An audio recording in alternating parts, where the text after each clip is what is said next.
I've got an issue with you, and and when you gave me this opportunity, first of all, thank you for coming on the Gutfeld Show. It was hilarious. Yeah. It was a lot of fun. It's a good show.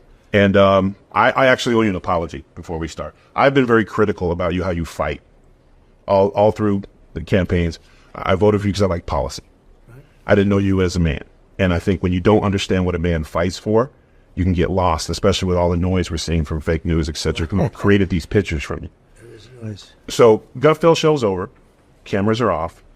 We go backstage, and I expected you to be like every politician or anybody I've ever celebrity I've bodyguarded for, and you met my family, and you talked to my daughter. Mm-hmm. My daughter is 10 years old. Her name is Georgie.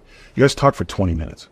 If nobody knew, you could have been her grandfather, and you were talking about her horses and her dreams. And I was sitting there, and I was like, I have been so wrong about this man because I never understood why you fight the way you fight. You're a family man. I am. Well, I am. You're a father. And your daughters are gorgeous, really, and your wife, the whole thing. I mean, you have got some setup, I'll tell you. But your family's great, and you're great, and you've really done something, and you've captured a certain spirit. You know, a friend of mine who's very smart, he's also a very big guy. He said, because I'm big and strong, people think I'm not the smartest guy. Oh, I know. Okay? You are a really smart guy.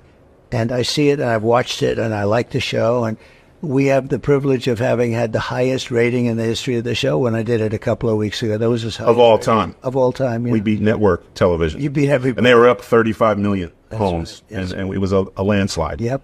Now, you're putting it on me. I'm throwing it back to you, Mr. President. Go ahead.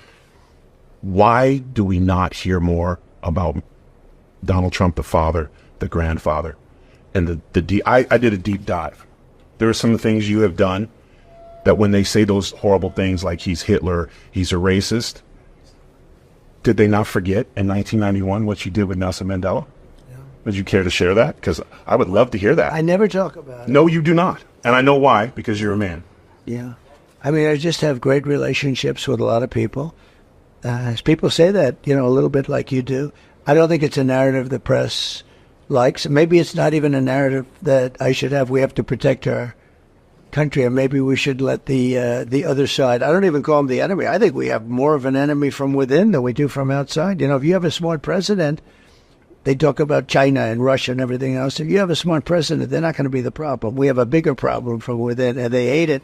I noticed today they were saying, he said the enemy from within. Of course, it's Adam Schiff. These are bad people. These are sick people and bad people, and it's true. But I think it's a narrative that they don't like, frankly. I think the fake news, a term I think I came up with. I'm very proud. Oh, you did. You coined it. It's not you tough. Should probably trademarked it, but I'm not going to. Yeah, I should trade. I'm not going to give you business tips. But it's funny because it's a great term, but it's actually not strong enough because it's beyond fake. It's really bad. Nelson Mandela and 80 of his constituents were trying to come to the United States. Yeah. The United States government wasn't helping him. No one was helping him. You chartered a 727 plane for their entire trip. Yeah.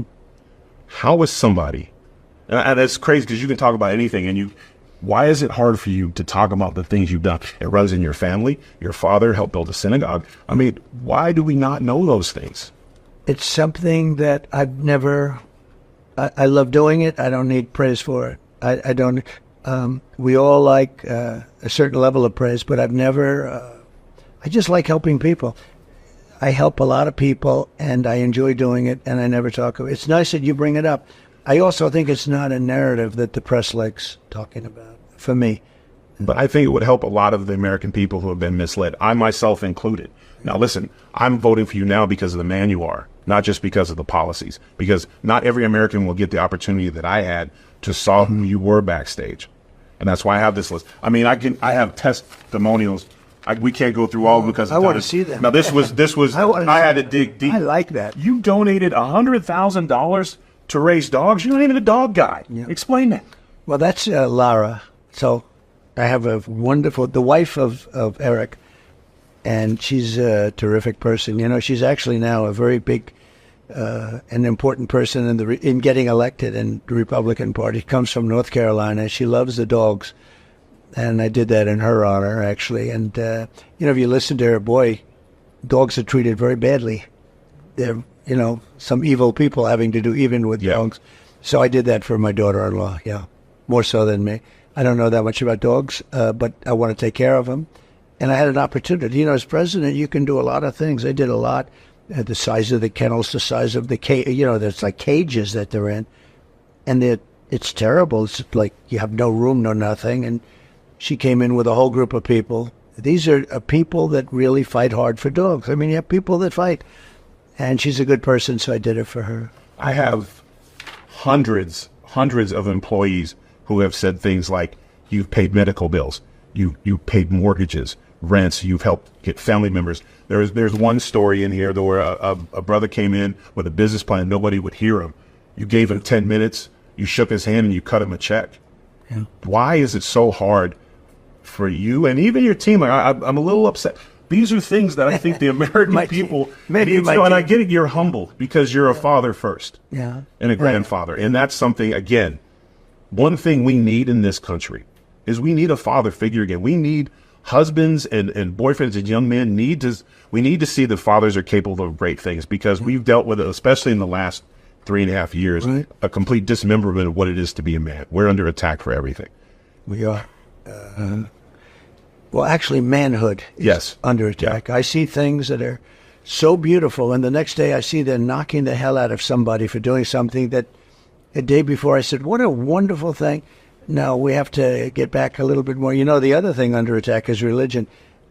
Religion was like the glue that kept this country together, and so many people are mocking it now. They mock it, and it just kept our country together. But it's absolutely under attack, and under attack by this administration.